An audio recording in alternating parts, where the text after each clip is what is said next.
ए भाऊ, अरे तुझे कितनी बार बोला, तू मेरा सिर्फ दोस्त नहीं है, तू मेरा भाई है भाई। तेरे से पैसे कैसे देगा? अरे दादा, मेरे को जब जरूरत होगी दादा तब मैं हक से मांग लूंगा ना आपसे। रखो।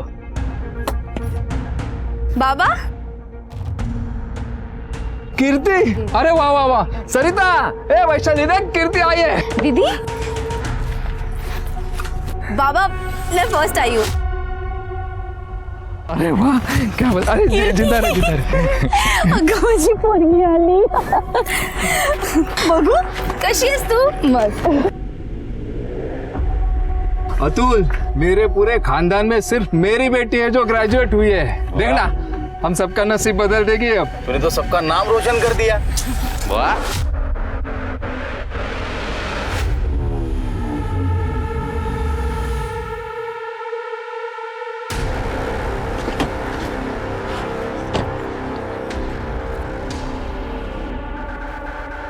ए विनोद, इधर आ। नमस्ते शेठ। देख, मालिक से कंपटीशन करने का नहीं। ये ढाबा बंद कर और अपने होटल पे आजा, काम पे लग जा। दुगनी तनख्वाह दूंगा। शेठ, मेरा ढाबा छोटा है, लेकिन इसने हमें रोजी रोटी दी है, पहचान दी है। शेठ, अब हमें खुद के लिए काम करना है, खुद का मालिक बनना है ना बेटा? तो मालिक बनना चाहता है तू? मालिक बनना चाहता है तू? हाँ, मालिक बनेगा तू? ओ शेख, हाथ मत लगा मेरे बेटे को, नहीं तो ऐसा मंत्र फूकूंगी कि तेरा पूरा खानदान उल्टी करते करते मर जाएगा। रुक, आती मैं। तेरी ये औकात कि तू मेरा ऑफर ठुकराएगा?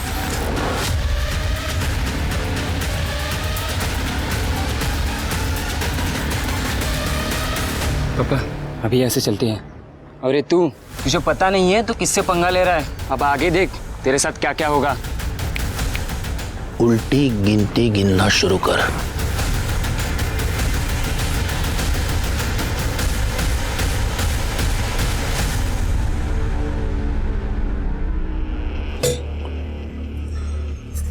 आज जो हुआ वो अच्छा नहीं हुआ। आई का ये झाड़ फूक जादू टोना करना मुझे पसंद नहीं है। सरिता, तू समझाती क्यों नहीं आई को? वो कभी किसी की बात मानती है भला? कहीं झाड़ फूक करके मुझे कॉकरोच या चिपकली बना दिया तो? ना बाबा ना, मुझे तो उनसे बहुत डर लगता है। छोड़ो ना वो सब, तुम्हारा माहिती है ना, आज तो खुशी का दिन है। अपने चेहरे पे खुशी रखो।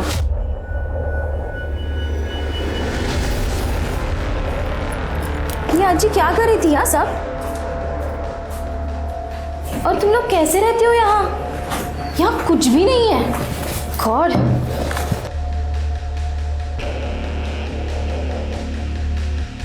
लो, अब लाइट भी चली गई।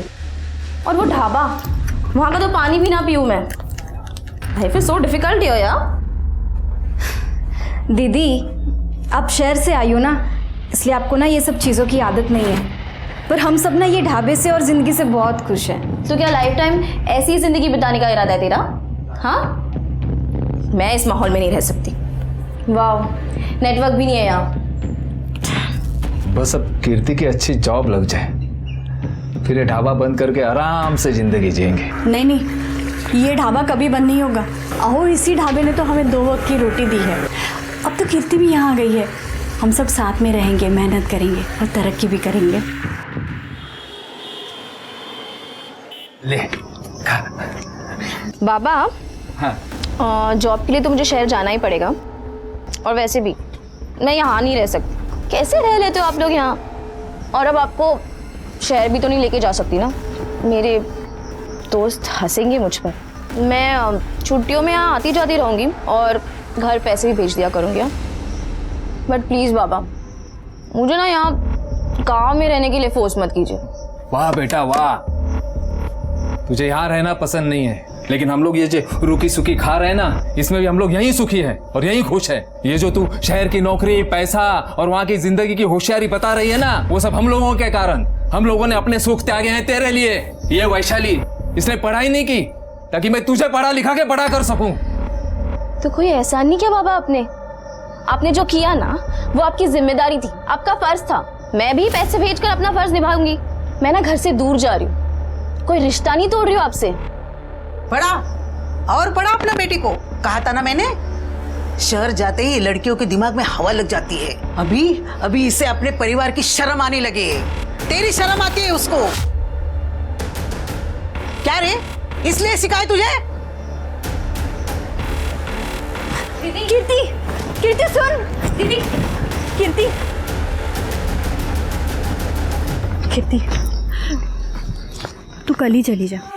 पर कैसे आई? आपने देखा ना बाबा कैसे। तू परेशान मत हो, बाबा को मैं समझाऊंगी। देख, समझने में थोड़ा समय लगेगा पर समझ जाएंगे। लेकिन तुझे जब भी समय मिले तो हमें मिलने चली आना, ठीक है? ठीक है। दीदी आप परेशान बिल्कुल मत हो, मैं यहाँ सब संभालूंगी। और आई दीदी, अगर घर से दूर भी जा रही हैं तो घर के लिए ही ना।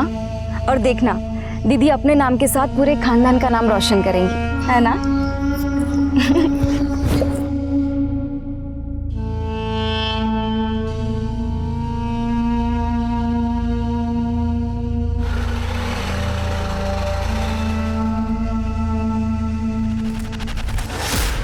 देख हर्षित, जितने पैसे तुझे देने थे ना, उससे ज्यादा दे रहा हूं मैं।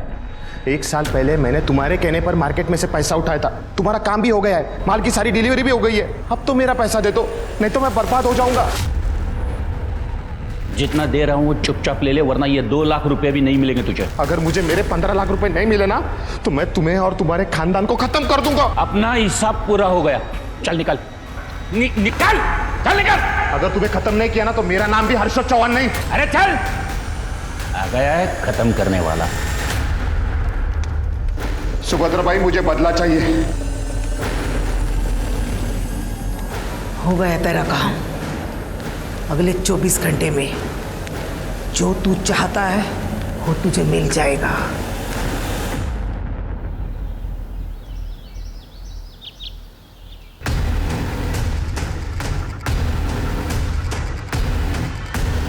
Hello police station. नमस्कार, मैं सोनाली कुलकर्णी आप सभी का स्वागत करती हूँ क्राइम पेट्रोल सतर्क के इस नए अध्याय में। 21वीं शताब्दी में जहाँ दुनिया दूसरे ग्रहों पर जाने के लिए प्रयास कर रही है, वहीं हमारे देश में ऐसे भी लोग हैं जो ऐसी चीज़ों में विश्वास करने लगते हैं जिनका अस्तित्व भी नहीं होता। कभी कभी इंसानी दिमाग को समझ पाना बहुत कठिन हो जाता है। इंसान की सोच पर गिरा पर्दा कई बार उसे वो सब कुछ करने पर मजबूर कर देता है जो उसे गुनाह के रास्ते पर ले जाता है।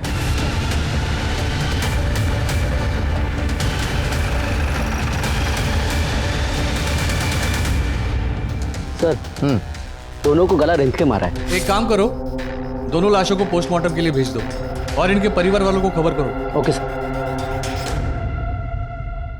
और वो मेरी बहन वैशाली, वो कल से गायब है सर।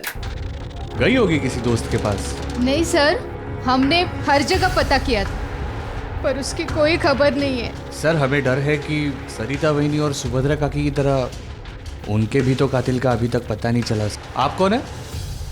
ये मेरा दोस्त है साहब, अतुल। देखो, छानबीन चल रही है, जैसे ही कुछ पता चलेगा हम जरूर बताएंगे। सर हमें पता है ये किसने किया। सर, वो सुनील नाइक है ना, ये उसी का काम है सर। होटल 3 स्टार का मालिक सर, उसने हमें एक बार धमकी भी दी थी। सर, आप उसे अरेस्ट कर लीजिए प्लीज। अरे ऐसे ही किसी को अरेस्ट नहीं कर सकते हम, सबूत चाहिए उसके लिए। आप लोग फिलहाल घर चले जाइए, जैसे ही कुछ पता चलेगा हम खबर कर देंगे। हाँ, और क्या है तुम्हारी बहन का नाम? वैशाली। रिका में तिचा फोटो घेऊन ठेवा। हाँ, और उसका कॉन्टैक्ट नंबर इनके पास दे दीजिए।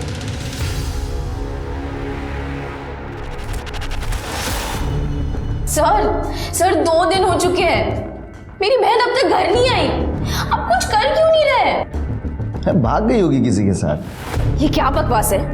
आप अपना काम तो कर नहीं रहे, फालतू की बकवास किए जा रहे हैं। एक पुलिस इंस्पेक्टर से बात कर रही है आप, जुबान को कंट्रोल में रखिए। सर आप उस सुनील नाइक को अरेस्ट क्यों नहीं कर रहे? सबूत है? नहीं है ना? निकलो ऐसे, चलो हमें और भी केस सॉल्व करने। ओ काढ़ा है ना, बाहर काढ़ा, चला। जाते कहाँ से? साहब अब तो पकड़ लो उन लोगों को साहब, मेरी तकरार लिख लो साहब। अरे उठाओ इनको, उठाओ। देखिए कोई टेंशन तो नहीं होगा ना? अरे आप चिंता मत करो, सब ठीक हो जाएगा। मैं हूं ना, सब बंदोबस्त कर दिया है मैंने। उस पर ऐसा प्रेशर डालूंगा ना कि वो केस वापस ले ले। बस अब बाकी के पैसे जल्द से जल्द दे दो, हो जाएगा। ऐशु। हाँ बाबा। ले बेटा, ये क्या है बाबा? ये अपना महीने भर का मुनाफा है, बैंक में जमा कर देना। हाँ? और बाबा मेरे पैसे? हाँ मुझे पता था तू पूछेगी, तेरे पैसे पहले ही निकाल के रखा हूं। ये ले। वो क्या है? अरे दिखा तो। इसमें क्यों? ये ना मैंने कीर्ति दीदी के शादी के लिए पैसे जोड़े हैं। और तेरी शादी के लिए पैसे कहाँ से आएंगे? कीर्ति दीदी की शादी हो जाएगी ना, तो मेरी शादी की जिम्मेदारी उनकी। और मुझे पता है दीदी ना मेरी शादी बड़ी धूमधाम से करेंगे।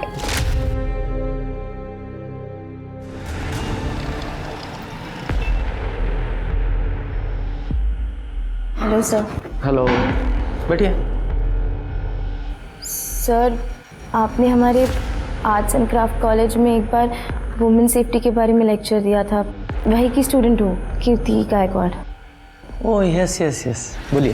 सर वो मेरी बहन के साथ रेप हुआ है और मेरी माँ और दादी का भी खून हो गया है। वहाँ की पुलिस हमें बिल्कुल सपोर्ट नहीं कर रही है, वो हर एक चीज़ को नज़रअंदाज कर रही है सर। कीर्ति, मैं समझ सकता हूँ तुम्हारे साथ बहुत बुरा हुआ है, लेकिन कीर्ति ये केस तो हमारे ज्यूरिसडिक्शन में नहीं आता और हमें अपने दायरे में रह के काम करना पड़ता है। सर पर उस दिन आपने कहा था कि सिर्फ अपने परिवार के नहीं बल्कि अपने देश के बारे में सोचो। ये देश भी तो हमारा परिवार है ना। और क्या अपने परिवार की मदद करने के लिए भी आप दायरा सोचोगे?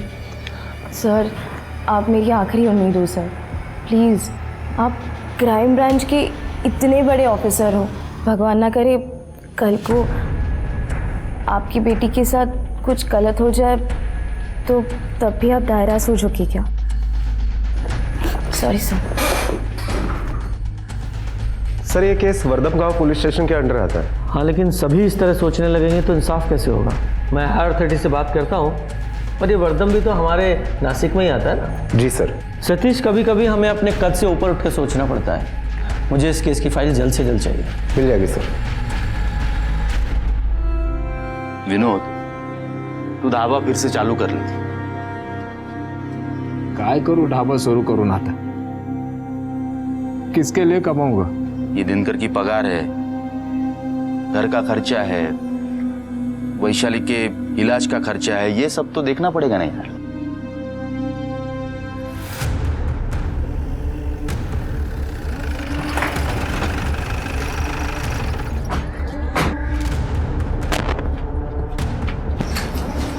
कीर्ति और वैशाली का घर यही? जी सर। सर आप यहाँ? हाँ, मैंने हायर अथॉरिटी से बात की एंड दे एग्रीड। ये केस हम हैंडल कर रहे हैं। Thank you sir. वैशाली कहाँ है? कीर्ति, तुम्हें किसी पर शक है? शक नहीं सर, मुझे यकीन है कि ये काम उस सुनील नाइक का ही है। सुनील नाइक के बाबा जयदेव नाइक और मेरी दादी का नाजायज संबंध था। दादी की मदद से ही वो अपने सारे कामों को अंजाम देते थे। इनफैक्ट दादी के कहने पर ही उन्होंने बाबा को जॉब भी दिलाई दी। पर एक दिन अचानक एक नौकरी से निकालने से पहले ये तो बता दीजिए मेरी गलती क्या है? मुझसे पूछेगा तू? कुत्ता मालिक के झूठन खाता है और तुझे याद दिलाना होगा कि तू कुत्ता है। बाबा, क्यों मारे मेरे बाबा को? जबान मत लड़ा, चल लेके जा इसको, निकाल। बाबा, कल मेरा एग्जाम है और उस मकान मालिक ने हमें घर से निकाल दिया। वक्त पर भाड़ा क्यों नहीं देते हो आप? वाटोळ होईल त्या सुनीलचं. नाश होएगा उसका. बाबा, कोई आपको काम से निकाल सकता है, लेकिन आपका हुनर नहीं छीन सकता. हम अपना ढाबा शुरू करेंगे, कुछ भी हो जाए, लेकिन कीर्ति दीदी की पढ़ाई नहीं रुकनी चाहिए. उसके बाद बाबा ने ये ढाबा शुरू किया. ढाबा अच्छा चलने लगा, पर ये बात सुनील नायक को बर्दाश्त नहीं हुई. उन्होंने हमें फिर से धमकी दी थी. मालिक से कंपटीशन करने का नहीं, ये ढाबा बंद कर और अपने होटल पे आजा, काम पे लग जा. शेठ, अब हमें खुद के लिए काम करना है, खुद का मालिक बनना है. मालिक बनना चाहता है तू? तेरी ये औकात कि तू मेरा ऑफर ठुकराएगा? तुझे पता नहीं है तो किससे पंगा ले रहा है. अब आगे देख तेरे साथ क्या क्या होगा. उल्टी गिनती गिनना शुरू कर. मुझे पूरा यकीन है ये काम उस सुनील नायक का ही है. झूठ बोल रही है ये लड़की. काम पे चोरी करते वक्त पकड़ा गया था इसका बाप, इसलिए निकाल दिया था उसे. और इसके ढाबे से मुझे क्या प्रॉब्लम होने वाली है? 2 टके का इसका ढाबा. 2 टके का किसको बोला? अब देखा सर, इन्होंने मेरे बाबा को धमकी देखा दी कैसे थी. जबान लड़ा. कीर्ति प्लीज. सर,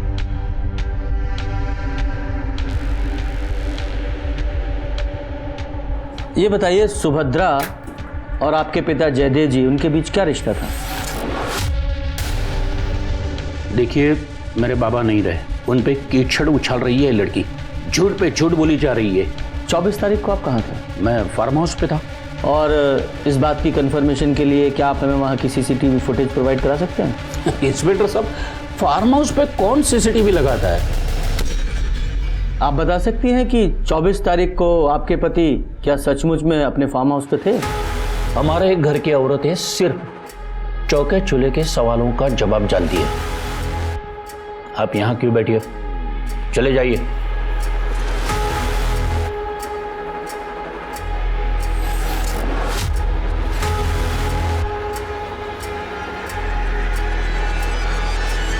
कीर्ति, तुम्हारे इस बिहेवियर से केस बिगड़ सकता था. Sorry sir. It's okay. देखो Kirti, throughout the case we need your cooperation, तो बी पेशेंट. ठीक. सतीश, मुझे सरिता और सुभद्रा की पोस्टमार्टम रिपोर्ट चाहिए. जी सर. सर, सरिता और सुभद्रा के पोस्टमार्टम रिपोर्ट के मुताबिक उनके कत्ल के पहले उन्हें बहुत बेरहमी से मारा गया था. मल्टीपल फ्रैक्चर्स भी है और कातिल ने मर्डर वेपन जो यूज़ किया है उसे धार भी नहीं थी. शायद इससे यह लगता है कि कातिल पेशावर नहीं है, सब्जी काटने वाला चाकू होगा शायद. तो मिस्टर योगेश शिंदे सर. इस केस के इंचार्ज आप हैं? जी. आपको क्राइम सीन के आसपास कोई मर्डर वेपन मिला? No sir. अब इस पोस्टमार्टम रिपोर्ट के हिसाब से जहां सुभद्रा और सरिता का खून हुआ, वहां उन दोनों के अलावा किसी तीसरे आदमी के भी खून के ट्रेसेस मिले हैं. आपने पता लगाने की कोशिश की वो खून किसका था? और इसके अलावा सरिता के नाखूनों में किसी इंसान की स्किन के ट्रेसेस मिले हैं. आपने जांच की वो किसके थे? इंक्वायरी चल रही है सर. मिस्टर योगेश, इंक्वायरी तो अब आप पर चलेगी. सतीश, एक काम करो, ये विनोद, सरिता और सुभद्रा तीनों के कॉल रिकॉर्ड्स निकालो. और वो सुनील, उसकी भी पूरी कुंडली चाहिए मुझे. और जहाँ सरिता और सुभद्रा की लाश मिली थी वहाँ एक फॉरेंसिक टीम को भेजो और आसपास के सारे इलाकों को सर्च करो. देखो कुछ मिलता है क्या. Okay sir. इस ऑपरेशन की पूरी डिटेल्स मेरी टेबल पर मुझे चाहिए. Okay sir. और तुम सर, अपने रिटन एक्सप्लेनेशन के साथ तैयार रहना.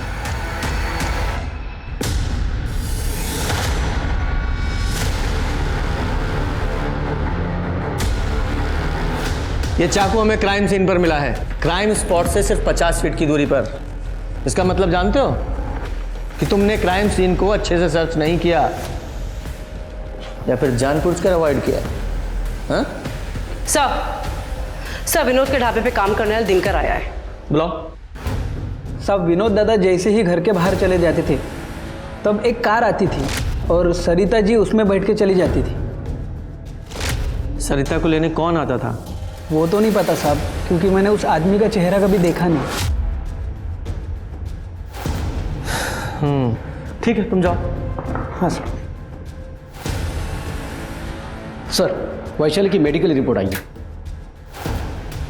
सर, वैशाली की मेडिकल रिपोर्ट्स के हिसाब से उसके कान में कोई गर्म चीज डाली गई थी.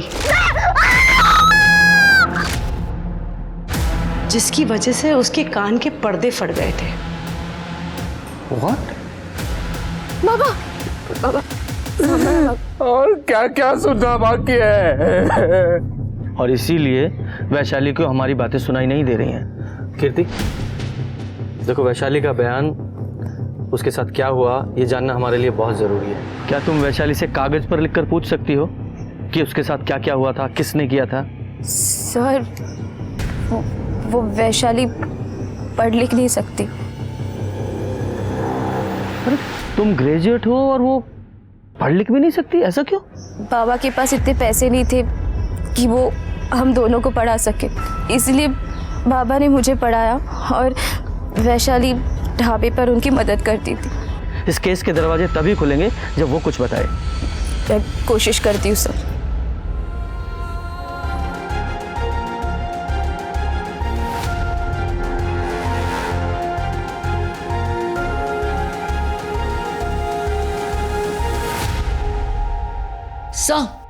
सर सुनील की कुंडली निकाली है। सर मार्केट में कोई अच्छी रेपुटेशन नहीं है उसकी, काफी लोगों के पैसे डुबाए हैं उसने।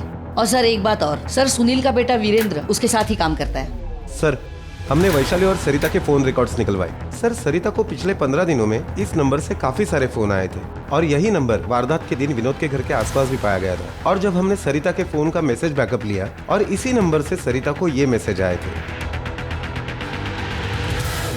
बुलाओ इसको। Okay sir. बोल सच क्या है, बता। बताता हूँ सर। मैं सरिता को बहुत पसंद करता था। मेरी दिल की बात उसे मैं बताना चाहता था, लेकिन मेरी हिम्मत नहीं हो रही थी। फिर मैंने एक दिन देखा कि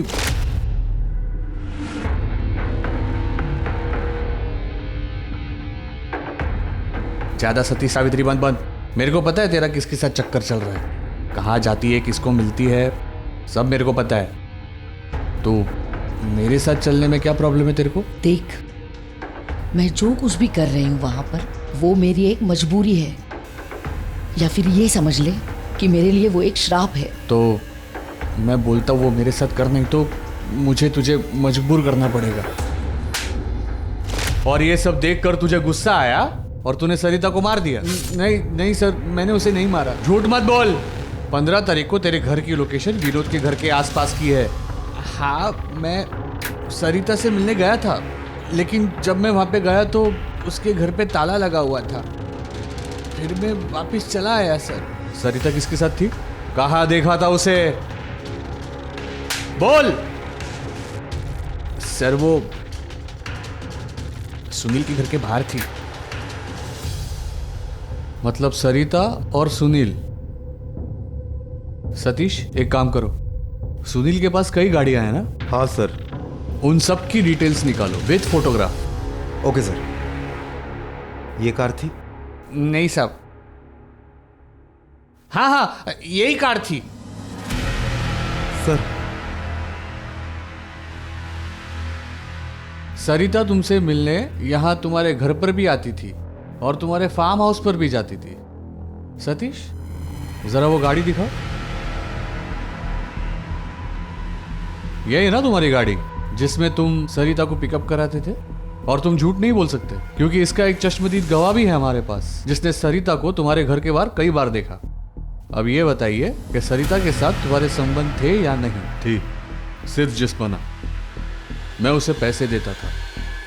जो काम तुम्हारे पिताजी जयदेव ने सुभद्रा के साथ किया था वही काम तुमने सरिता के साथ किया, उसके साथ जबरदस्ती संबंध बनाकर। जी देखिए, जो भी था राजी खुशी था, कोई जबरदस्ती नहीं की उस पे। सरिता से आखिरी बार कब मिले थे? 14 मार्च को आखिरी बार मिले थे।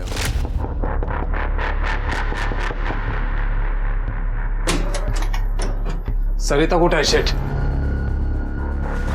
लाज नाही वाटली तुला? ए विनोद, तू मुझसे कभी जीत नहीं सकता, अपनी पत्नी को नहीं संभाल सकता है। लेकिन एक बात है, तेरी बीबी है बड़ी कमाल की। शेठ, ये गुस्ताखी फिर से मत करना, नहीं तो तेरे पूरे खानदान को भुगतना पड़ेगा, समझा? चल निकल। खून करने की वजह तो तुम्हारे पास भी थी। देखिए, मैंने कोई खून नहीं किया, और हाँ, अगली बार आओगे तो सोच समझ के आना, नहीं तो जबरन मुझे ऊपर बात करनी होगी।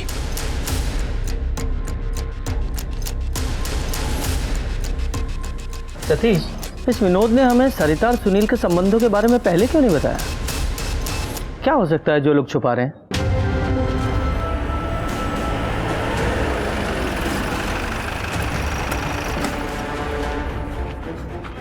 साहब, मैंने ये बात छुपाई क्योंकि अगर ये बात बाहर आ जाती तो खानदान के साथ साथ सरिता की भी इज्जत चली जाती। कहीं ऐसा तो नहीं कि तुम ही ने गुस्से में आकर अपनी पत्नी सरिता को मार डाला और तुम्हें मारते हुए तुम्हारी आई ने तुम्हें देख लिया तो उन्हें भी मार दिया? नहीं साहब, सरिता की तो कोई गलती थी ही नहीं, वो तो बेचारी मजबूर थी। मेरे आई ने उसे ये सब काम करने के लिए उकसाया था। मेरे आई जादू टोना जानती थी, उसके खिलाफ जो भी चला जाता वो जादू से उसे अपने वश में कर लेती थी। साहब, सरिता ने डर के कारण ये काम किया था। वारदात वाले दिन तुम जिस दुकान से सामान लेने गए थे उसका एड्रेस दो।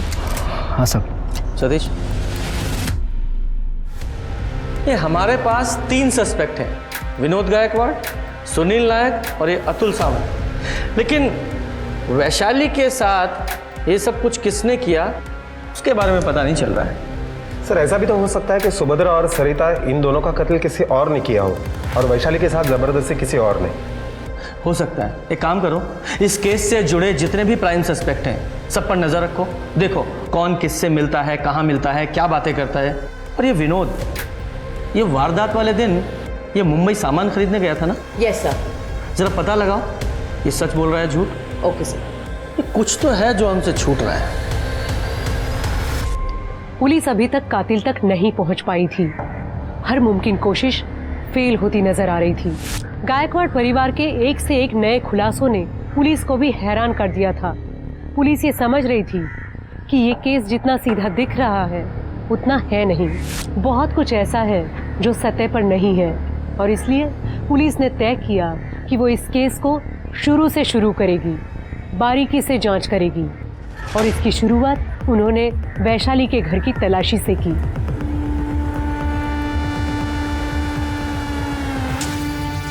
सर ये देखिए, ये पायल मिली है। पायल? ये वैशाली की पायल है? इतनी महंगी पायल हम लोग नहीं खरीद सकते साहब, ये हमारी नहीं है।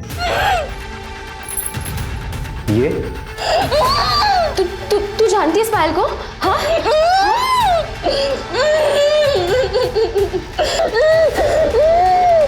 सतीश, एक काम करो, पता लगाओ ये पायल कहाँ बनी है और किसने बनवाई है। हो सकता है हमारी इन्वेस्टिगेशन को सही दिशा दिखाए। Yes sir. सर, वो पायल सुनील नायक के बेटे वीरेंद्र नायक ने 2 महीने पहले खरीदी थी। इसका मतलब वैशाली के साथ हैवानियत करने वाला ये वीरेंद्र है। जी सर। लेकिन इस पायल के आधार पर इसे अरेस्ट नहीं कर सकते, इसके खिलाफ कोई पक्का सबूत चाहिए। एक काम करो,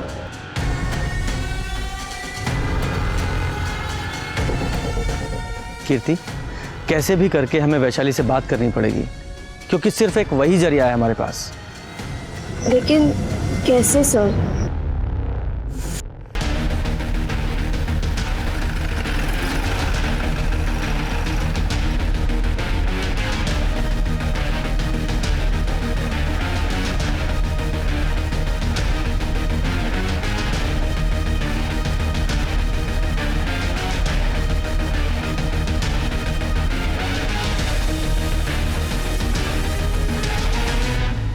यार खिड़कियां खोलो।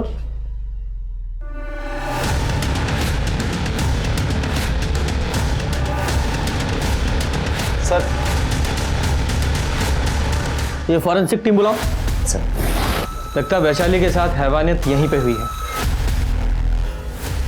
सर, रूम में जो बाल और ब्लड सैंपल मिले हैं वो वैशाली के हैं और कुछ सीमेन सैंपल भी मिले हैं। ये उठाओ उस वीरेंद्र नायक को। Okay sir. एक मिनट, एक मिनट,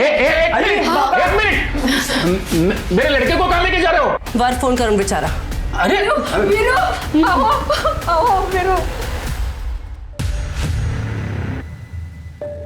हर्ष, सर ये देखिए। ये देखिए सर। तृप्ति, ये पायल देख रहा है? पहचानता है इसे? वैशाली के घर से मिली है हमें। तूने खरीदी थी ना? और वैशाली के नाखूनों में स्किन के ट्रेसेस जो मिले हैं वो तुझसे मैच करते हैं। और जहां तूने वैशाली का रेप किया था वहां से भी तेरे सीमेंट के ट्रेसेस मिले हैं। पुलिस की मार तू सह नहीं पाएगा, इसलिए सच बता। बताता हूँ सर, बताता हूँ। वैशाली, तुम्हारी दादी मेरी दादा की बिन ब्याही दूसरी औरत थी और तुम्हारी माँ मेरी बाप की दूसरी औरत थी। फिर भी मैं तुम्हें इज्जत दे रहा हूँ। ये देखो, मैं तुम्हारे लिए पायल लाया हूँ। अब खुशी खुशी मान जाओ, वरना तुम भी वही बनोगी जो तुम्हारी माँ मेरी बाप की है, बिन ब्याही गुलाम। मर जाऊंगी लेकिन तेरी गुलाम कभी नहीं बनूंगी। और तू भी ना तेरे बाप जैसा ही है, कमीना। सरिता और सुभद्रा को क्यों मारा? नहीं सर, उनके खुद से मेरा कोई लेना देना नहीं है। सर, सुनील नायक के 3 स्टार होटल का सीसीटीवी फुटेज आ गया है। लगा? सर ये देखिए, जिस दिन वारदात हुई उसके 2 दिन पहले सुनील नायक का इस आदमी हर्षद चौहान के साथ पैसों के लेन देन की वजह से बहुत बड़ा झगड़ा हुआ था। लगभग 15 लाख का लेन देन का मामला था। सर, इस हर्षद चौहान का मोबाइल लोकेशन वारदात के दिन सुनील नायक के घर के आसपास और जहां सुभद्रा और सरिता की लाशें मिली थी वहां पर पाया गया। ये हर्षद करता क्या? Sir, food and raw material का सप्लायर है। नासिक के छोटे बड़े होटल्स में मटेरियल सप्लाई करता है। उठाओ इसे। जी सर। सर, और एक बात, इस हर्षद चौहान की पीएसआई योगेश शिंदे के साथ अक्सर बातें हुआ करती थी। पहले इस योगेश शिंदे को बुलाओ। हर्षद चौहान को जानते हो? नहीं सर। तो फिर पिछले 15 दिनों में उसे 10 बार कॉल क्यों किया था तुमने? सर मैं क्या मैं लगा रखी है? सीधे सीधे जवाब दो। तुम्हारे जैसे चंद निकम्मे पुलिस ऑफिसर्स की वजह से पूरा पुलिस डिपार्टमेंट बदनाम होता है। हायर अथॉरिटी से बात करके तुम्हारे खिलाफ ऐसी कार्रवाई करवाऊंगा, जिंदगी भर याद रखोगे तुम। You may go now. Sir. और ये हर्षद को उठाओ। Yes sir. मैंने कुछ नहीं किया सर, मैंने कुछ नहीं किया सर। सतीश, बस खाली। देख हर्षद, तेरे खिलाफ हमारे पास बहुत सारे सबूत हैं। जिस समय सरिता और सुभद्रा का खून हुआ, तेरी फोन की लोकेशन उसी एरिया की है। और उसके अलावा उस क्राइम स्पॉट पे जो तीसरे आदमी का खून मिला वो तेरे ब्लड से मैच हुआ है। दिनेश सर, ये चाकू देख रहा है? इसी से मारा था ना तूने सरिता और सुभद्रा को।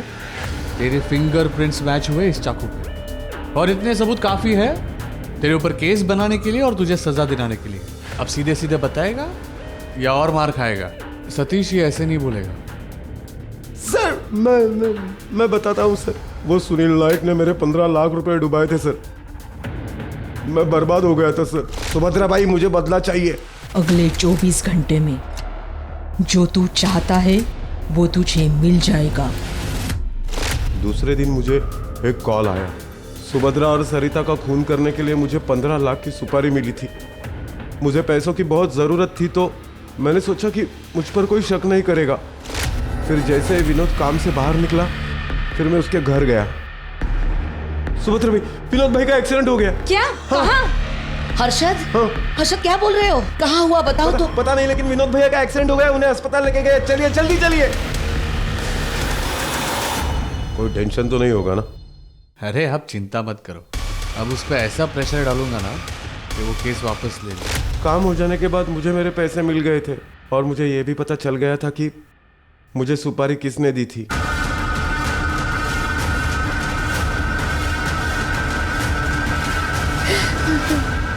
थक गई थी मैं इन नाजायज संबंधों के झमेले से। उस सरिता के साथ उनके ताल्लुकात थे। एक दिन मैंने अपने ही घर में, अपने ही बेडरूम में उनको, उस सरिता की वजह से पिछले 10 साल से इन्होंने मुझे छुआ तक नहीं था। और इन सब के पीछे वो सुभद्रा थी। सुभद्रा ने सरिता को इनके साथ संबंध बनाने के लिए मजबूर किया था साहब। मैं उन दोनों को हमेशा के लिए अपनी जिंदगी से हटाना चाहती। अगर मुझे मेरे 15 लाख रुपए नहीं मिले ना तो मैं तुम्हें और तुम्हारे खानदान को खत्म कर दूंगा। अपना हिसाब पूरा हो गया, चल निकल। मैंने ही हर्षद को फोन करके उन दोनों की सुपारी दी थी और उसका काम खत्म होने के बाद मैंने बाकी के पैसे दिए थे साहब। सरिता बेचारी तो खुद तुम्हारे पति के जाल में फंसी हुई थी। एक बेगुनाह का कत्ल किया है तुमने, अब सड़ो सारी जिंदगी जेल में। तुम समझते क्या हो अपने आप को? मेरी लाइफ से सब एक एक करके चले गए, अकेली हो गई थी मैं, मेरा सब कुछ खत्म हो गया था। लेकिन मेरे भैया जिंदा हो सकते थे। तुम्हारी वजह से वो मर गए। एक दिन आके मैं बाहर लगेगी मेरी। उस वक्त मैं डर गया था, सच में डर गया था। वैसे इस तरह किसी के बदुआ देने में मैं ज्यादा यकीन नहीं रखता, और उस लड़की की चीखों पुकार सुनकर जहन में एक डर बैठ गया कि कहीं उस लड़की की बददुआ मुझे सच में तो नहीं लग जाएगी।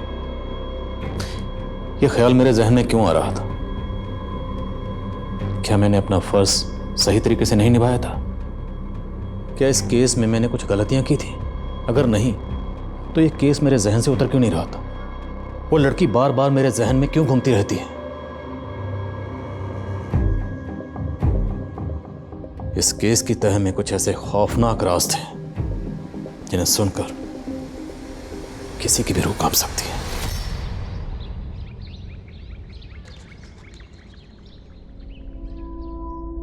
जब लोगों की भीड़ में भी आपसे कोई हालचाल पूछने वाला, आपके दिल की बात करने वाला ना हो, तो लोग अकेले से हो जाते हैं। पर मैं अकेली होकर भी अकेली नहीं थी। कोई तो है मेरा, पर कहाँ? शायद आज वो मुझे मिल जाए। श्रेया, ओह गॉड श्रेया, कितने सालों के बाद देखा तुझे। कैसी है यार तू?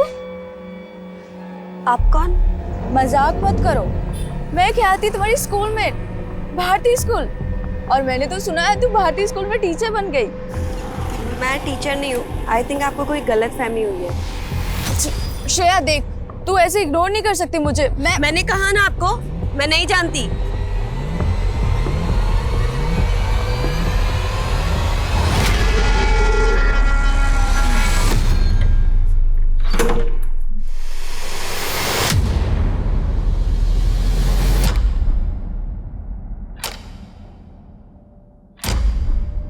कौन है?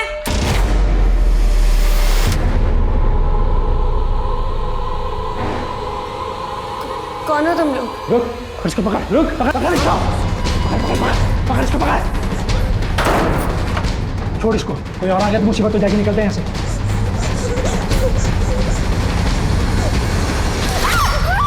लता, आखिर कब उस मुर्दे के दर्शन करवाओगी? मैंने कोशिश की थी, लेकिन मैं क्या करूं, मैं हार गई। हारना नहीं है। तुम्हें मुझे उस मुर्दे को सौंपना है, वो भी जल्द से जल्द।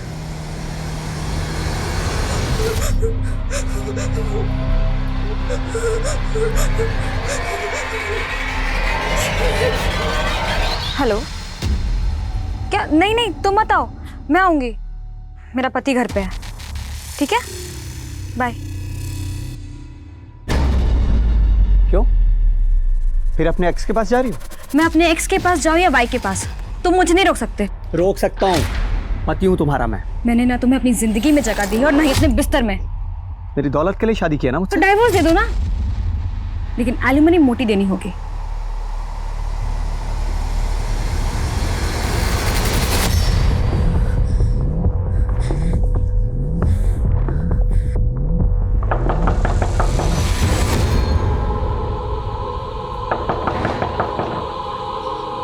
कौन है? श्रेया, मैं अविनाश।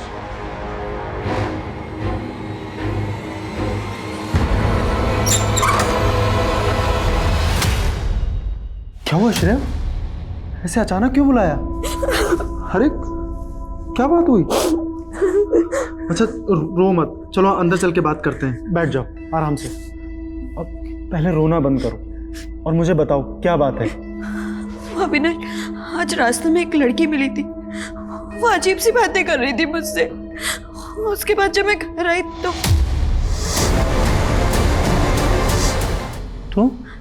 तो क्या हुआ? और कैसी लड़की? किसकी बात कर रही हो? कुछ नहीं, मैं बहुत अकेलापन महसूस कर रही थी, इसलिए मैंने तुम्हें कॉल किया। हाँ तो अच्छा किया ना श्रेया। हाँ, डोंट क्राई, मैं आ गया ना। हाँ अविनाश, तुम मुझे कभी छोड़कर तो नहीं जाओगे ना? कैसी बात कर रही हो Shreya? I want to marry you.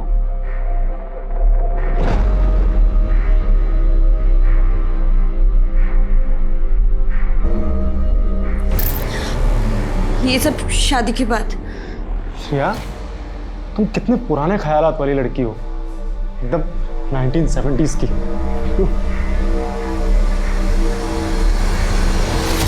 Avinash, अब क्या हुआ? तुम तो बुरा मान गए। तुम्हें नहीं पता मैं किस प्रॉब्लम से गुजर रही हूँ। कैसी प्रॉब्लम? बताती हूँ। एक काम करो, तुम बाहर चलकर बैठो, मैं कॉफ़ी बना कर लेकर आती हूँ, फिर आराम से बैठ कर के बातें करेंगे। हाँ, वैसे भी हमारे बीच बातों के अलावा और होता ही क्या है।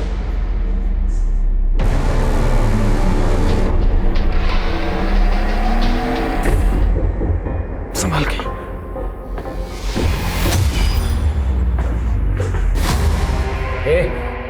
तेरी हिम्मत कैसी हुई मेरे घर में घुसने की? Excuse me, he is not going anywhere. Sandeep, तुम समझाओ, मैं थक गई। जतिन, यू नो तेरा और नीना का कुछ नहीं हो सकता। There is no future, so it's better कि तू इसे डाइवोर्स दे दे। तू मुझे बताएगा कि मुझे मेरी बीवी के साथ क्या करना चाहिए, क्या नहीं करना, बता तुम मुझे। हेलो पुलिस,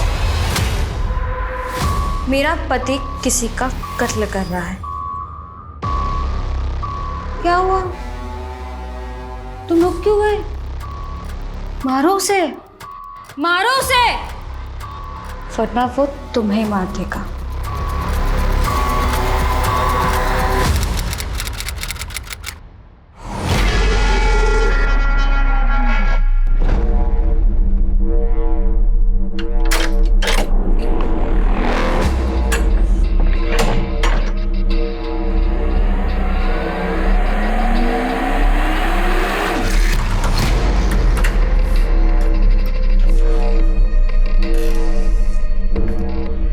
सॉरी, लेट हो गई ना, आपके लिए पिज़्ज़ा लेने लग गई थी मैं।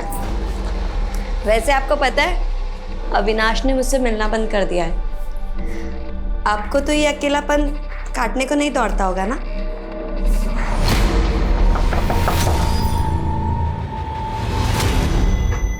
कैसी है तू बेटे? पापा, आप यहाँ क्या कर रहे हैं? Leave me alone. अरे बात तो पापा से इतना नाराज नहीं होते बेटा। आज मैं तेरी और तेरे भाई की सारी शिकायतें दूर कर दूंगा। बुला उसको तू। जतिन, भैया यहाँ नहीं है। क्यों, कहाँ गया वो? पता नहीं, आपकी वजह से भैया ने मुझे अकेला छोड़ दिया। और वैसे भी आपको कौन सी हमारी पड़ी है? आप जाइए अपनी उस गर्लफ्रेंड के पास, जाइए जाइए यहाँ मुझे से। बात करनी है श्रेया। मुझे आपसे कोई बात नहीं अरे करनी है। क्या कर रही तू? मुझे सुन तो सही। अरे बात तो सुन मेरी श्रेया।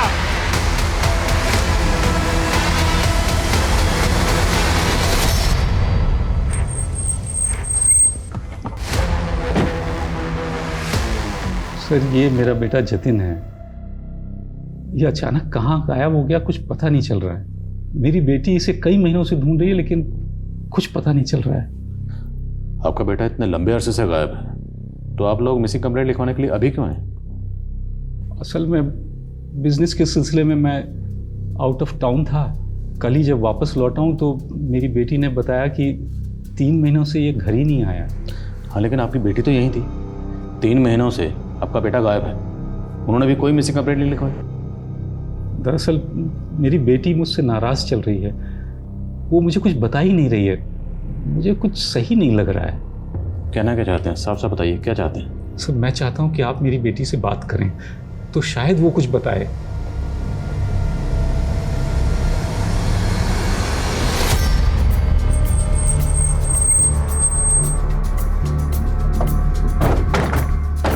आइए।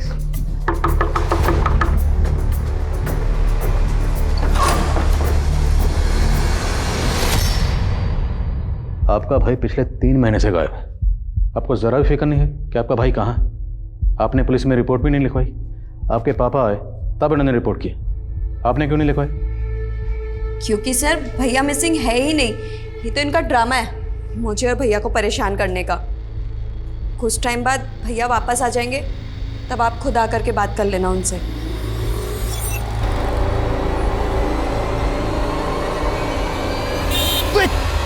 अरे देख के चलाओ यार।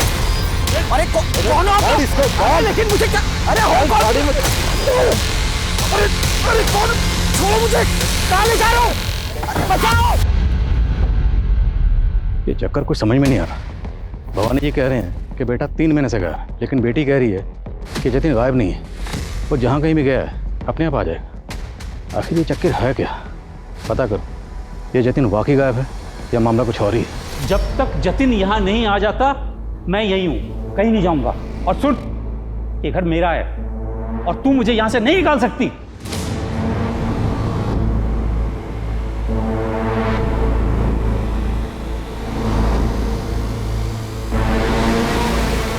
मुझे सिर्फ लाश चाहिए। तुम ये बताओ लाश का इंतजाम हुआ या नहीं? Very good.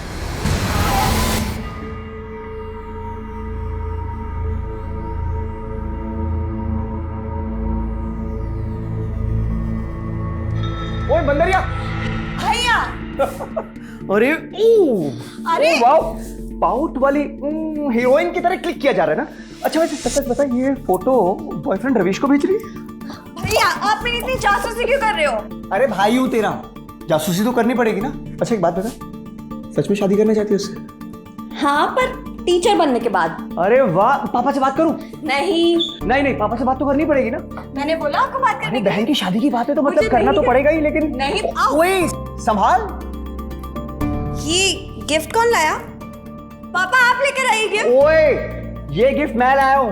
फिर तो नहीं चाहिए, रख लो अपना गिफ्ट अपने पास। पापा हमेशा भैया ना गिफ्ट देकर के रिटर्न गिफ्ट मांगते हैं। पापा बोलो इसे कुछ। तो दे देना तू भी भाई को रिटर्न गिफ्ट। नहीं पापा, मुझे नहीं देना इनको गिफ्ट। और वैसे भी जब से माँ गई है ना, भाई बहुत इरिटेटिंग हो गए हैं। अब भी बता दो पापा, ये गिफ्ट पकड़ो। मैं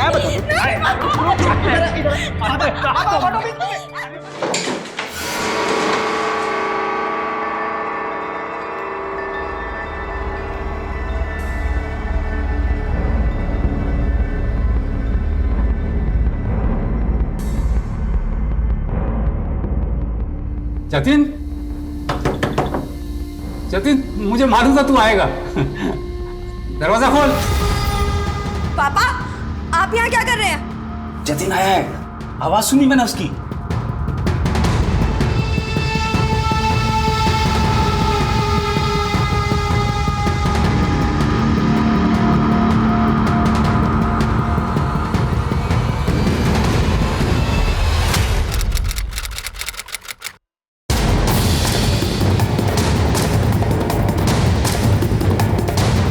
आसपास का एरिया अच्छी तरह से स्कैन करो, कुछ भी छूटना नहीं चाहिए।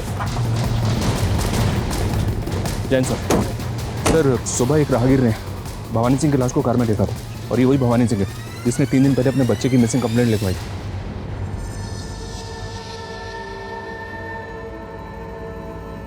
बॉडी पे कोई एक्सटर्नल इंजरीज के मार्क्स नहीं है और ना ही गले पे कोई स्ट्रेंगुलेशन मार्क्स है, लेकिन मुंह से झाग निकल रही है। शायद मौत जहर की वजह से हुई है। और बॉडी को इस कार में लाकर यहाँ सुनसान इलाके में डंप किया गया, यहाँ पर दूर दूर तक कोई सीसीटीवी नहीं।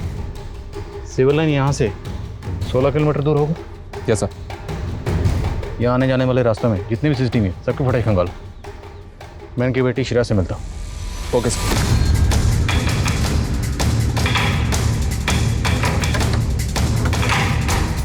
इस तरह ताला लगा के आखिर श्रेया कहाँ गई होगी? ये सीसीटीवी फुटेज चेक करो और आसपास कोई पड़ोसी है तो बुलाओ उसे। Okay sir. जी हाँ सर, भवानी जी भी कल रात को यहीं थे। वो श्रेया का बर्थडे था तो उसने मुझे भी बुलाया था। इनफैक्ट सर उसने बताया था कि उसका भाई जतिन भी आने वाला है पार्टी में। तो जतिन आया था?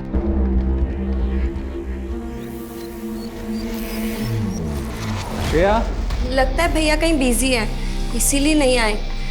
एक काम करते हैं, मैं केक कट करती हूँ। तो बर्थडे पार्टी रात को कितने बजे तक चली थी? यही कोई 10 सवा 10 बजे तक, लेकिन तब तक जतिन नहीं आया था। अच्छा, आपने जतिन को इस घर में आखिरी बार कब देखा था? सर जतिन को देखे हुए तो एक लंबा अरसा हुआ, वो शादी के बाद से ही यहाँ से शिफ्ट हो गया था। जतिन शादीशुदा? जी हाँ सर, वो यहीं अपनी बीवी के साथ में हरिनगर में कहीं रहता है। हरिनगर में एग्जैक्टली कहाँ रहता है, कुछ आइडिया आपको? I'm सॉरी सर, ये तो मुझे कोई जानकारी नहीं। सर आप यहाँ? हमें आपके फादर की लाश मिली कुतुब रोड पर।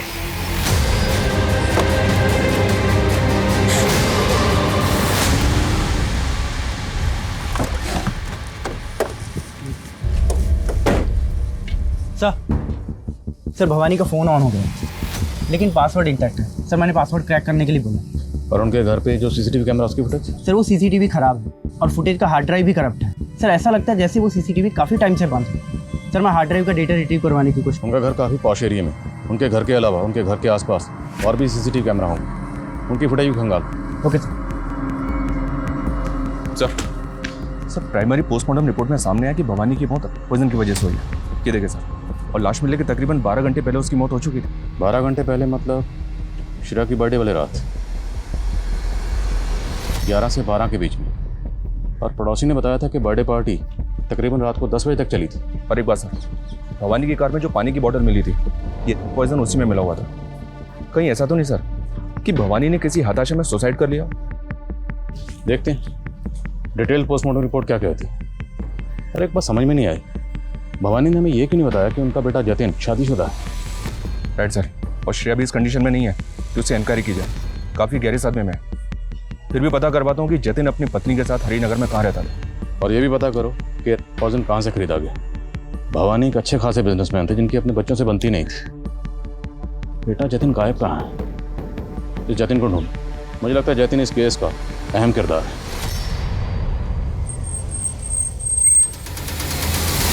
तो ये दोनों मियाँ बीवी हैं कहाँ? नेबर्स के साथ इंक्वायरी की तो पता चला कि ये दोनों 3 महीने पहले ही अलग हुए थे। 3 महीने?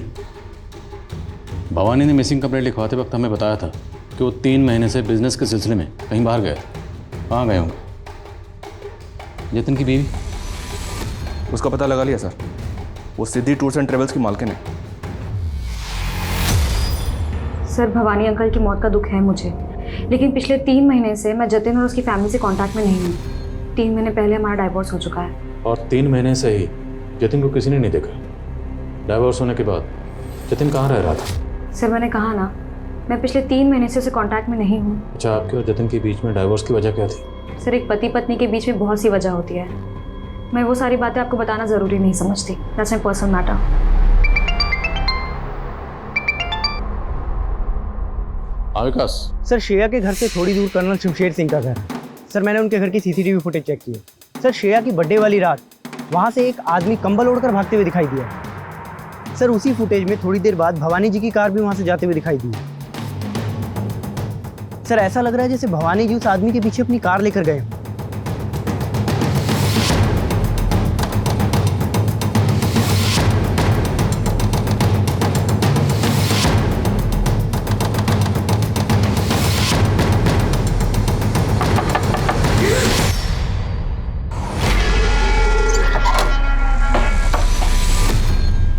आपसे कुछ बात करनी थी। आपकी बर्थडे वाली रात ये आदमी अपनी कार में आपके घर के आसपास देखा गया। इसने अपना मुंह ढका हुआ है और कुछ देर बाद जिस डायरेक्शन में ये गया उसी डायरेक्शन में इसका पीछा करते हुए आपके फादर भी इसके पीछे गए। ये आदमी कौन है? जी मुझे नहीं मालूम। आपके पापा उस रात कहाँ गए थे? वो मुझे बताकर नहीं गए। स्मेल किस चीज़ की? स्मेल किस चीज़ की? वो मैं पूजा कर रही थी तो अगरबत्ती की होगी। इस तरफ देखिए ना, धुआं अगरबत्ती का। सर उधर मेरा पूजा घर है। खड़िए सामने, आज खड़े चलिए। सर वो पूजा घर है, आप ऐसे एंटर नहीं कर सकते हैं। अरे हम बाहर से देख रहे हैं। नहीं मैंने बोला ना नहीं। नहीं, अरे मैंने मना किया ना। नहीं छोड़ो मुझे, नहीं, अरे छोड़ो, नहीं। तो बहुत धुआं है सर।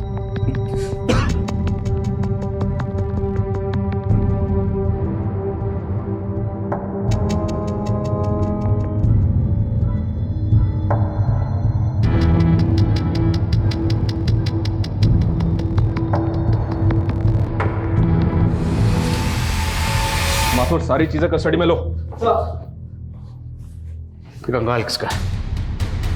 मुझे नहीं मालूम सर। कैसे नहीं मालूम? तुम्हारे घर में कंकाल पड़ा हुआ है, तुम्हें नहीं मालूम किसका कंकाल है? बोलो। कहीं ऐसा तो नहीं जतिन मर चुका और तुम सबको बेवकूफ बना रही हो?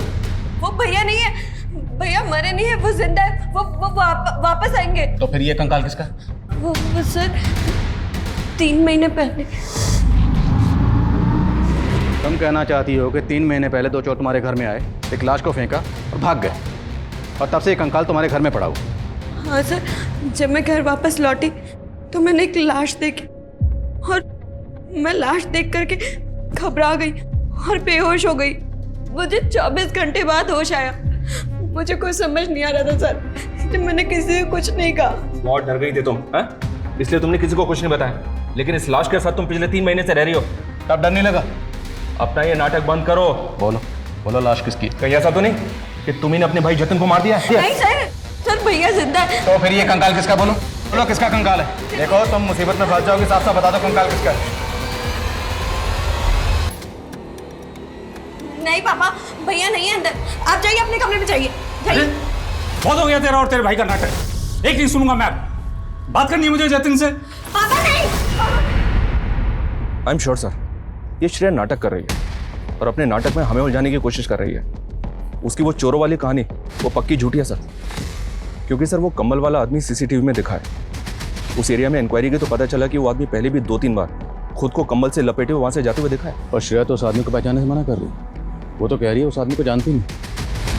ये लड़की कहीं किसी जादू वादू के चक्कर में तो नहीं पड़ी हुई थी? डिटेल निकलवा इसकी। मुमकिन है ये लड़की हमसे वाकई कुछ छुपा रही हो और ये अपने पिता भवानी की मौत का राज भी जानती है। राइट सर, बस ये जतिन के गायब होने का राज समझ में नहीं आ रहा है, क्योंकि वो लगातार इस बात को बोल रही है वो स्केलेटन जतिन का नहीं है। एक काम करो, उस कंकाल का डीएनए भवानी के डीएनए से मैच करवा के देखो, कंफर्म हो जाएगा कि जतिन वाकई कहीं गायब है या वो कंकाल जतिन का। क्या भवानी का फ़ोन अनलॉक हो गया है? कॉल हिस्ट्री में उन्होंने लास्ट कॉल रात को 11 बजे सुनीता को किया था। रात को 11 बजे? कौन है सुनीता? सुनीता एक एडवोकेट। जी मैं भवानी जी की कंपनी के लीगल एडवाइज़र हूँ। तो उस रात आपने भवानी जी को ऐसी का लीगल एडवाइस दी कि उसके बाद उनकी मौत ही होगी? ये सुन के तो मैं भी खुद हैरान हूँ सर। दरअसल उस रात को वो अपनी विल के बारे में मुझसे कुछ बात करना चाह रहे थे। सुनीता, मुझे अपनी विल चेंज करनी है, तुरंत मिलना है तुमसे। लेकिन उसके आगे उन्होंने कुछ बताया नहीं था। मैं एक्सपेक्ट कर रही थी कि वो अगले दिन मुझसे मिलने आएंगे, लेकिन फिर। तो उनकी पहली विल में ऐसा क्या लिखा था जिसे वो चेंज करवाना चाहते थे? सर उनकी पहली विल के मुताबिक उनकी मौत के बाद उनके बेटा, उनकी बेटी और उनके भाई तीनों ही बराबर हकदार थे उनकी प्रॉपर्टी में। उनका भी भाई भी है? जी, उनका एक छोटा भाई है विक्रम सिंह, वो यहीं कुतुब रोड पे कहीं रहता है। कुतुब रोड पे हमें भवानी जी की लाश मिली। क्या इन दोनों भाइयों का आपस में किसी बात को लेकर कोई झगड़ा था?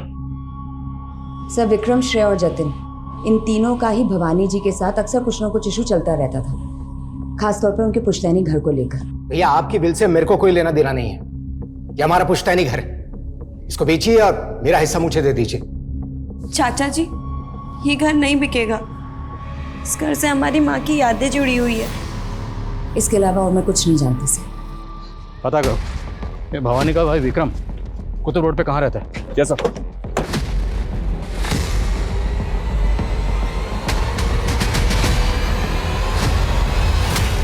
हेलो श्रेया, मैं डॉक्टर उषा। डॉक्टर, मैं बीमार नहीं हूँ, प्लीज़ मुझे जाने दीजिए, प्लीज़ लीव मी। मैंने भी पुलिस ऑफिसर्स को यही कहा कि तुम बिल्कुल नॉर्मल हो, लेकिन उन्हें लगता है कि तुम्हारी दिमागी हालत ठीक नहीं है, इसलिए उन्हें यकीन दिलाने के लिए तुम्हें मुझसे सच कहना होगा। ओके?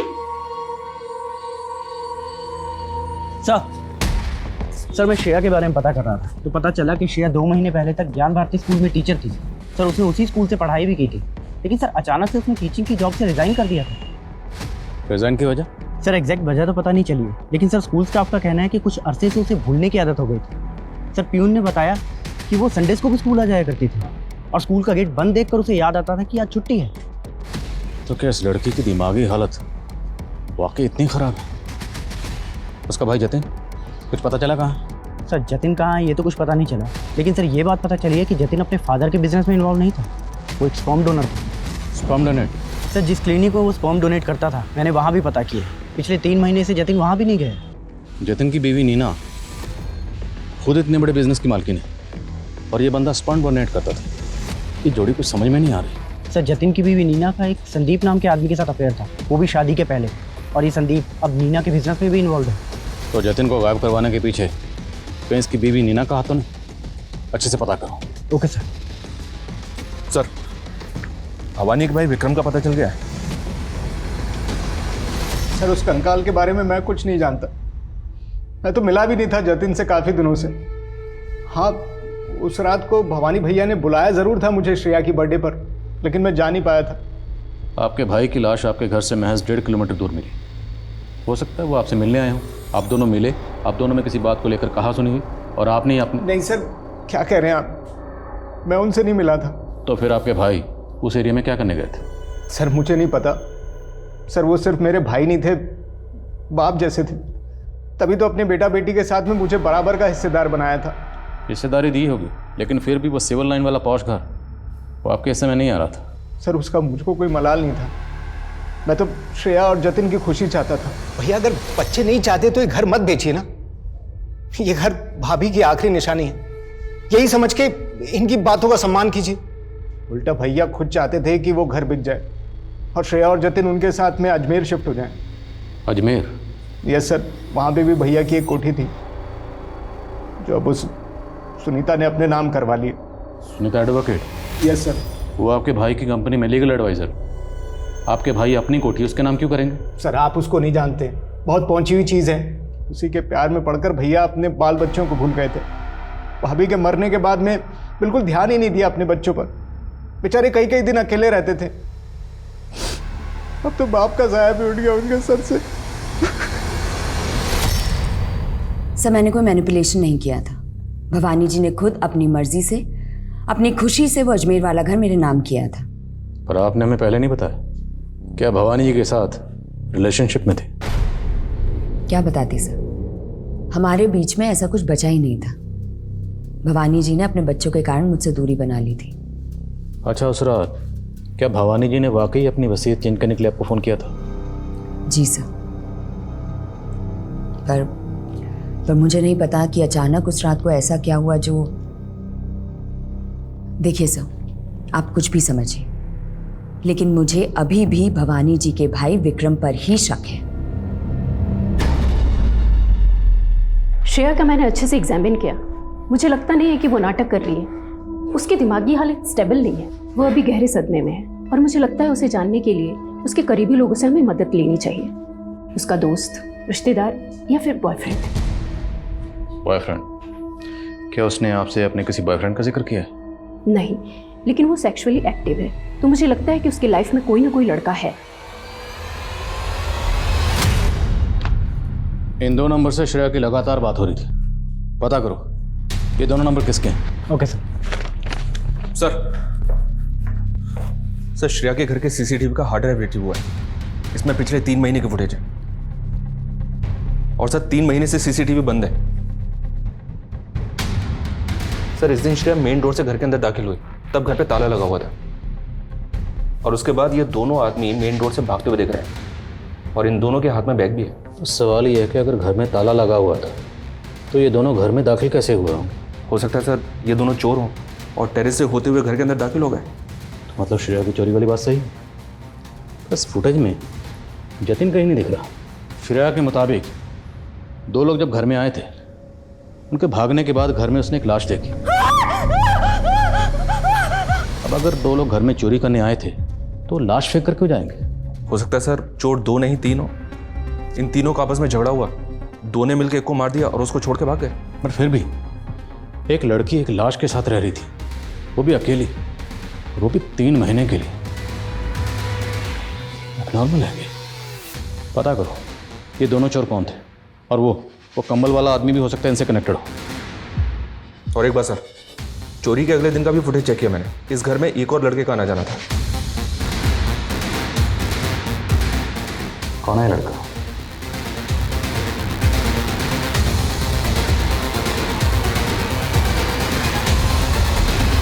सर मैंने उन दोनों चोरों का पता कर लिया है जिन्होंने श्रेया के घर में चोरी की थी। ये दोनों सोनू और बंटी नाम के हिस्ट्री शीटर है और चोरी और फरेब के आरोप में एब्सकॉन्डिंग है। लेकिन सर इन दोनों से कनेक्टेड जो तीसरा चोर है उसका पता नहीं चल रहा है। खबरों को काम पे लगाओ, ढूंढो ने। अब इन चोरों से ही हमें इस केस के ताले की चाबी मिलेगी। सर आपने जिन 2 नंबर्स के बारे में पता करने के लिए कहा था, मैंने उनके बारे में पता किया। ये देखिए सर, उनमें से एक नंबर इस अविनाश का है और एक इस रविश का। ये अविनाश तो वही है ना जो हमें श्रेया के घर के सीसीटीवी फुटेज में दिखा था? जी सर, एनआईसी पुलिस स्टेशन बुला लिया है। लेकिन सर ये रविश 3 महीने पहले कनाडा शिफ्ट हो गया। 3 महीने पहले? इस केस में 3 महीने का चक्कर क्या है? जतिन के फादर 3 महीने से टूर पर थे और अब ये रविश ये 3 महीने पहले कनाडा शिफ्ट हुआ। सर मैं श्रेया का दोस्त अविनाश हूँ। मैं पहले उससे मिलने उसके घर जाता था, लेकिन काफ़ी टाइम पहले ही हम दोनों का ब्रेकअप हो गया था। तो जब तुम श्रेया से मिलने उसके घर जाते थे तो वहाँ एक लाश थी, तुमने उस लाश को कभी नहीं देखा? लाश? कैसी बात कर रहे हैं सर? तो तुम कहना चाहते हो तुम्हें उस लाश के बारे में कुछ नहीं पता, तुमने कभी नहीं देखी उस लाश को? नहीं सर, मैंने कभी कोई लाश नहीं देखी। तुम्हारा श्रेया से ब्रेकअप क्यों हुआ? सर उसके बहुत मूड स्विंग्स होते थे सर। कभी लगता था वो मुझसे बहुत प्यार करती और कभी लगता था कि वो मेरी होकर भी कभी मेरी नहीं हो पाएगी। सर वो मुझे कभी समझ ही नहीं आई। तो बिना समझे उसके साथ फिजिकल रिलेशन बना लिए? क्या बात कर रहे हैं सर? वो तो मुझे कभी अपने नज़दीक भी नहीं आने देती थी। ये सब शादी के बाद। ये रविश कौन है, जानते हो उसे? हाँ सर रविश तो श्रेया का एक्स बॉयफ्रेंड था। श्रेया ने बताया था मुझे, और उन दोनों के ब्रेकअप के बाद वो कनाडा शिफ्ट हो गया था। श्रेया, अच्छा तुम नहीं जानती कि जतिन कहाँ गया, लेकिन मैं जानना चाहती हूँ कि तुम्हारा किसके साथ फिजिकल रिलेशन था। घबराओ मत, मैं ये सीक्रेट रखूंगी। श्रेया देखो, क्या वो अविनाश था या रविश? श्रेया घबराओ मत। सर हमने ये तो कंफर्म कर लिया कि रविश कनाडा में है, लेकिन श्रेया से जैसे ही हमने फिजिकल रिलेशन की बात की तो वो डरने लगी। कहीं ऐसा तो नहीं सर कि स्कूल में श्रेया को कोई मोलेस्ट करता था और जिसकी वजह से परेशान होकर उसने स्कूल से रिजाइन कर दिया? हाँ, लेकिन इन सब बातों का सर एक बात पता चली है सर, मुझे लग रहा है कि इस बात का हमारे केस से कोई कनेक्शन हो सकता है। माथुर बात तो बताओ। सर जिस दौरान श्रेया के घर से चोरों को भागते हुए देखा गया था सर, उसी दौरान मॉर्चुरी से एक लाश भी गायब हुई थी। कहना क्या चाहते हो? सर हो सकता है कि किसी ने वो लाश चुराकर श्रेया के घर पे डंप कर दी हो। राइट सर, लाश को वहाँ पे डंप करना एक प्लान भी हो सकता है श्रेया को फंसाने के लिए, और इस काम के लिए सोनू और बंटी जैसे 2 चोरों का इस्तेमाल किया गया। ये दोनों चोर हैं कहाँ? कोई लीड? नहीं सर, उन दोनों का तो कुछ पता नहीं चला, लेकिन नीना के बॉयफ्रेंड संदीप के कॉल रिकॉर्ड्स में इस बलराम नाम के हिस्ट्री शीटर का नंबर मिला है। सर ये बलराम काफ़ी टाइम से एब्सकॉन्डिंग है।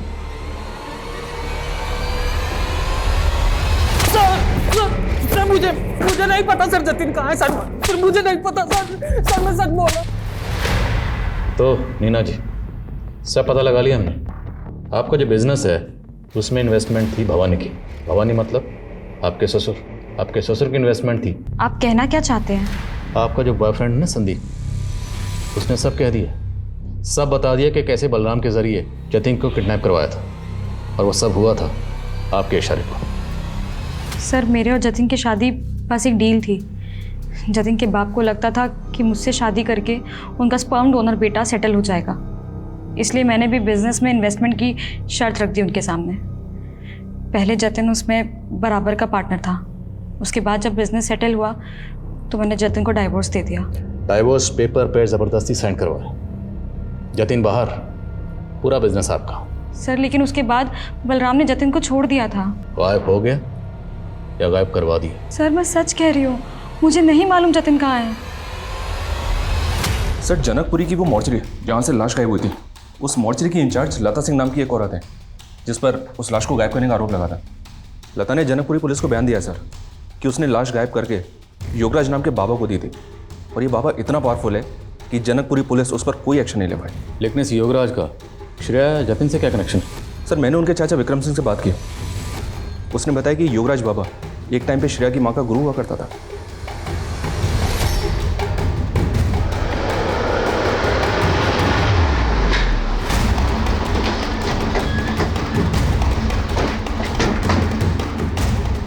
हमारे पास इस बात के पुख्ता सबूत हैं कि आप छुपते छुपाते हुए अपनी कार में सिविल लाइन में श्रेया के घर उससे मिलने जाते थे।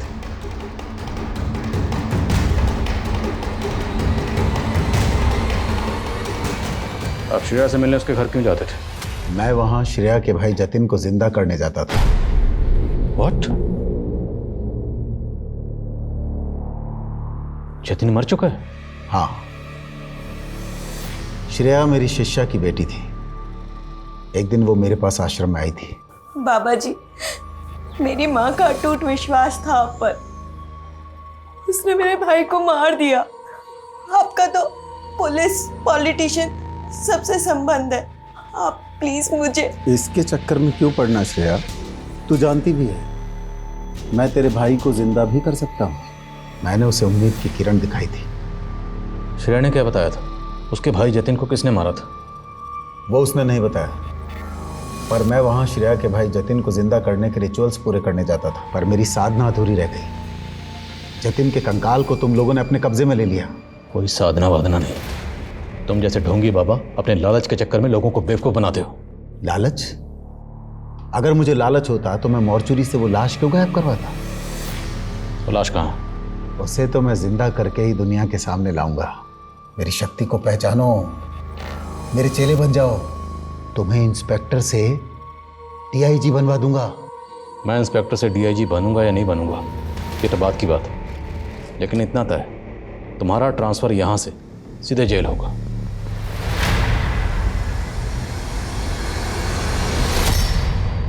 तुमने योगीराज को बताया था कि तुम्हारे भाई जतिन को किसी और ने मारा था। अगर उसे किसी और ने मारा था तो उसकी लाश तुम्हारे पास कैसे है?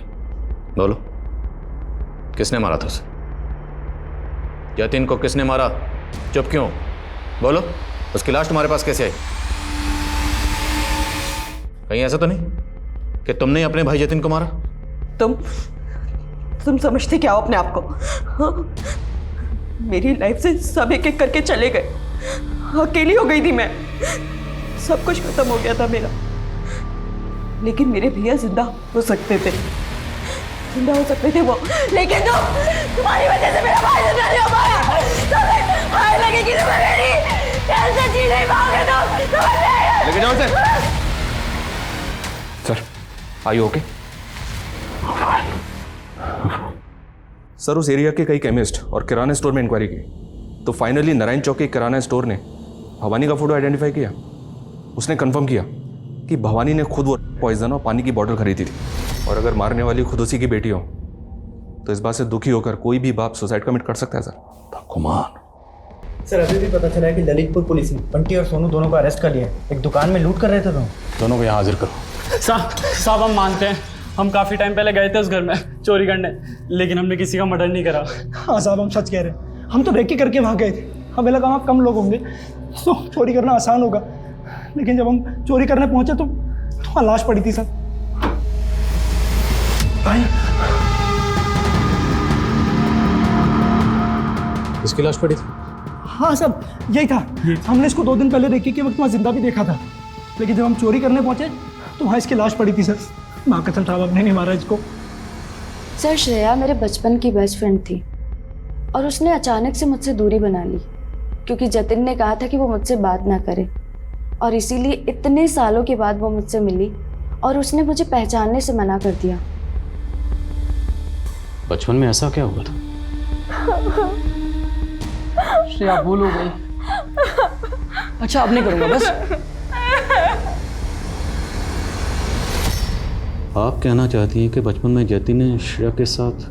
सर हो सकता है कि ये सिलसिला उनके बड़े होने के बाद भी चलता रहा हो। कैसे मुमकिन है? I mean, दोनों सगे भाई बहन।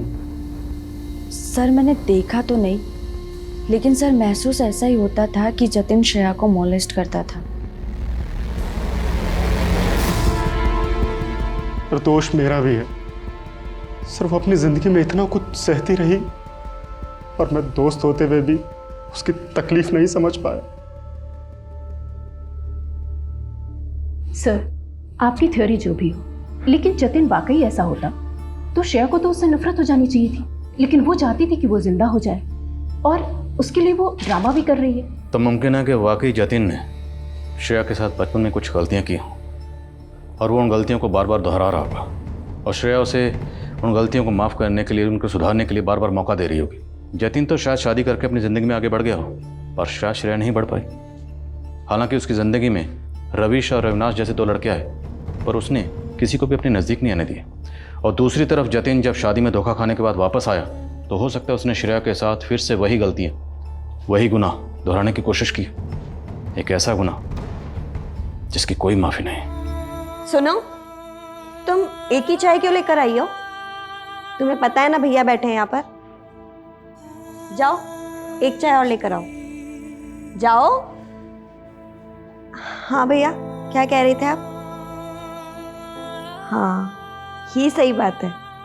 इस केस को लेकर पुलिस की जो थियोरी है वो भाई बहन के पवित्र रिश्ते को कलंकित करने वाली है, जिसको लेकर पुलिस को कई तरह की आलोचनाओं का भी सामना करना पड़ा है।